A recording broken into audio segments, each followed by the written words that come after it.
If you are not able to understand how to frame sentences as per the requirement, trust me, you won't be able to communicate. या मागचं कारण सांगतो बघा.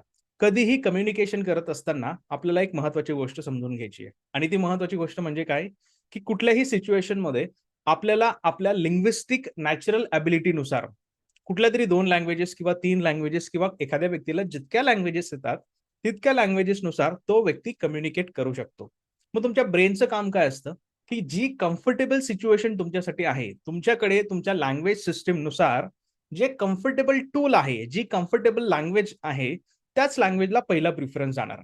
For example, आपण आपल्या आयुष्यात maximum time casual communication follow करतो. For example, हा जो व्हिडिओ तुम्ही बघतायत, हे सुद्धा माझं कॅज्युअल मराठी आहे. यात मी तंतोतंतपणे ग्रामर यूज करतोय का? नाही.